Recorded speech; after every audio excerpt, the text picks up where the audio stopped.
Hello दोस्तों स्वागत है आपका हमारे इस यूट्यूब चैनल में। दोस्तों आज की इस वीडियो में हम मौलिक अधिकार के बारे में पढ़ेंगे।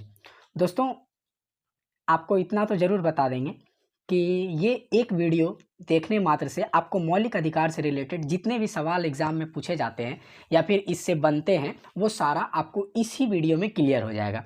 आपको इस वीडियो देखने के बाद मुझे नहीं लगता कि कोई और वीडियो देखने का ज़रूरत पड़ेगा।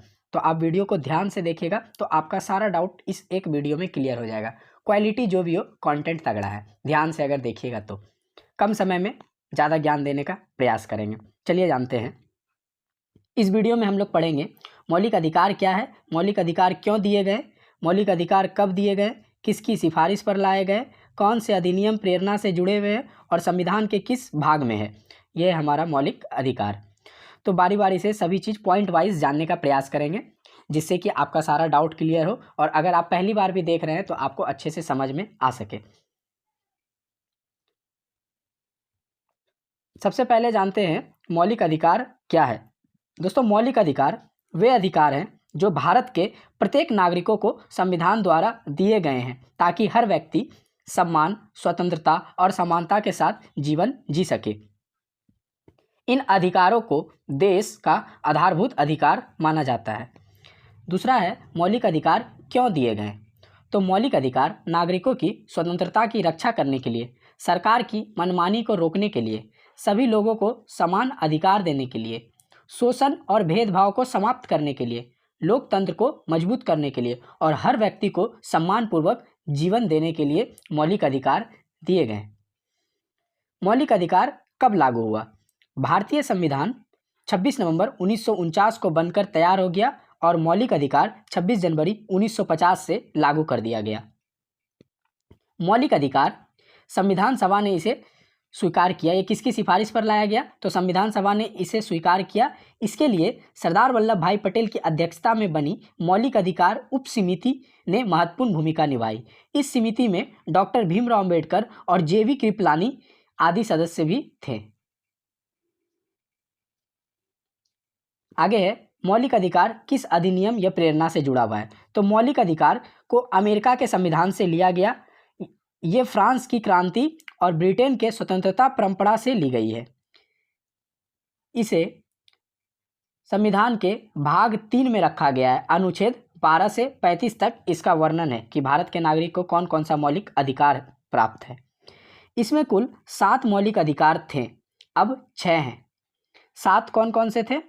पहला है समानता का अधिकार, दूसरा है स्वतंत्रता का अधिकार, तीसरा है शोषण के विरुद्ध अधिकार, चौथा है धर्म की स्वतंत्रता का अधिकार, पांचवा है सांस्कृतिक और शैक्षिक अधिकार, छठा है संपत्ति का अधिकार और सातवां है संवैधानिक उपचार का अधिकार।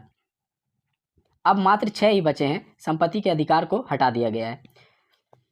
44वें संविधान संशोधन अधिनियम 1978 के तहत संपत्ति के अधिकार को मौलिक अधिकार से हटाकर कानूनी अधिकार बना दिया गया। चलिए बारी बारी से जानेंगे सभी मौलिक अधिकार के बारे में। सबसे पहला क्या है, समानता का अधिकार। इसे अनुच्छेद 14 से 18 के बीच रखा गया है।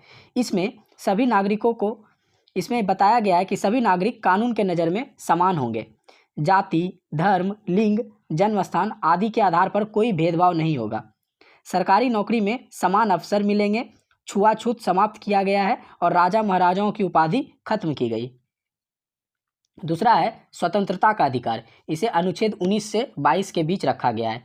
इसमें मुख्य बातें यह है कि नागरिकों को बोलने की स्वतंत्रता दी गई, कहीं भी घूमने की स्वतंत्रता, संगठन बनाने की स्वतंत्रता, किसी भी व्यवसाय को करने की स्वतंत्रता इसमें दी गई।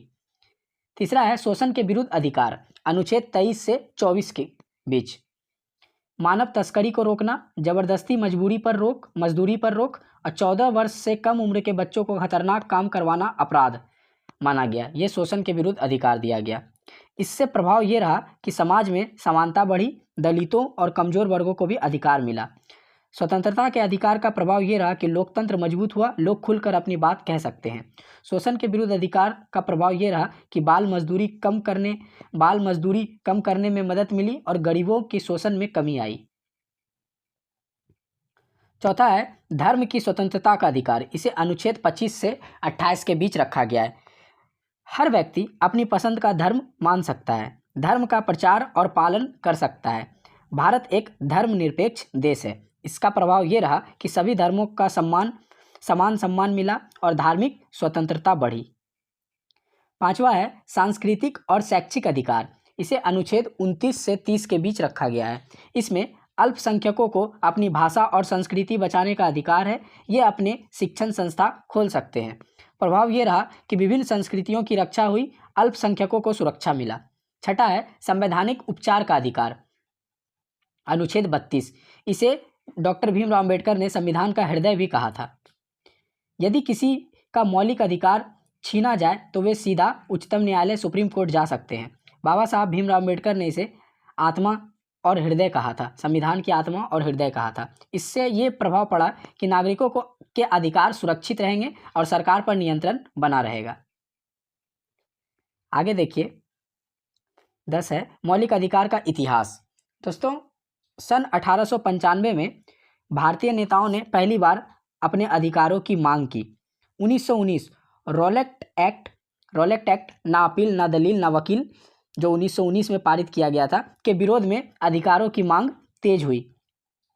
1928 में नेहरू रिपोर्ट में मौलिक अधिकारों की बात की गई। 1931 में कराची अधिवेशन में कांग्रेस ने अधिकारों का समर्थन किया।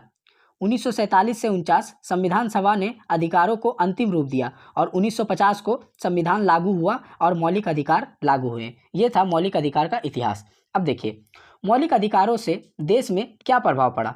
पहला, लोकतंत्र मजबूत हुआ, लोगों को स्वतंत्रता मिली, समानता बढ़ी, छुआछूत और भेदभाव कम हुआ, कमजोर वर्गों को सुरक्षा मिली और न्यायपालिका मजबूत हुई। चुनौतियाँ, आज भी कई जगह भेदभाव होते हैं।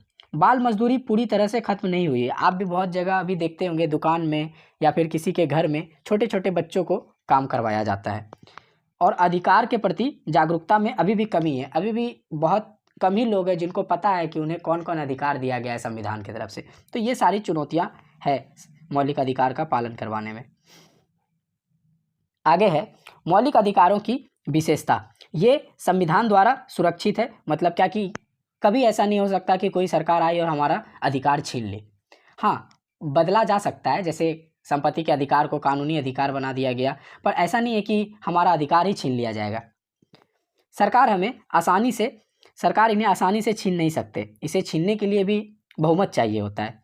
अदालत इनके संरक्षण के लिए कार्य करती है और हमें तो पावर भी मिला है आर्टिकल 32 के अनुसार कि अगर हमारे मौलिक अधिकार का हनन होता है तो हम सीधा सुप्रीम कोर्ट जा सकते हैं और सुप्रीम कोर्ट रिट जारी कर सकती है।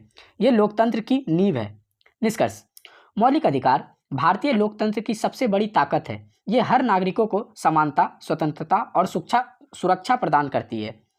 इन अधिकारों के कारण भारत एक लोकतांत्रिक और धर्मनिरपेक्ष देश बना हुआ है। इसलिए प्रत्येक नागरिकों का कर्तव्य है कि वह अपने अधिकारों के साथ दूसरों के अधिकारों का भी सम्मान करे। अधिकारों की रक्षा हम सबकी जिम्मेदारी है। दोस्तों, आज की इस वीडियो में हम लोग मौलिक अधिकार के बारे में जाने। दोस्तों, उम्मीद है आपको समझ में आया होगा। मौलिक अधिकार से रिलेटेड जो भी सवाल बनते हैं इतना से ही आता है, इससे ज़्यादा कुछ भी नहीं पूछा जाता है। आप कोई भी वीडियो जाके देख लो, बस इतना ही, सारी वीडियो में इतना ही बताया जाएगा। हम बस एक लाइन में बताएं और कोई बहुत घुमा करके कहानी बता करके बताएगा, पर इतना ही, इससे ज़्यादा कोई कुछ नहीं बताएगा आपको। महत्वपूर्ण प्रश्न आप कमेंट में जवाब दीजिएगा आपके प्रैक्टिस के लिए कि मौलिक अधिकार क्या है, मौलिक अधिकार क्यों दिए गए, मौलिक अधिकार कब लागू हुआ, मौलिक अधिकार किसकी सिफारिश पर लाए गए, मौलिक अधिकार संविधान के किस भाग में दिया गया है। ये सवाल बार बार पूछा गया एग्जाम में। शुरुआत में कितने मौलिक अधिकार थे और वर्तमान में कितने हैं और क्यों बदलाव हुआ। समानता के अधिकार से आप क्या समझते हैं। स्वतंत्रता के अधिकार के अंतर्गत कौन कौन सी स्वतंत्रताएं शामिल है। संवैधानिक उपचार के अधिकार का महत्व क्या है और मौलिक अधिकार का हमारे लोकतंत्र में क्या प्रभाव पड़ा। इन प्रश्नों का उत्तर आप कमेंट में दीजिएगा। आज के लिए इतना ही। उम्मीद है आपको अच्छे से समझ में आया होगा। जागरूक बने, अधिकार को जाने और भारत को महान बनाएं। मिलते हैं अगली वीडियो में। धन्यवाद।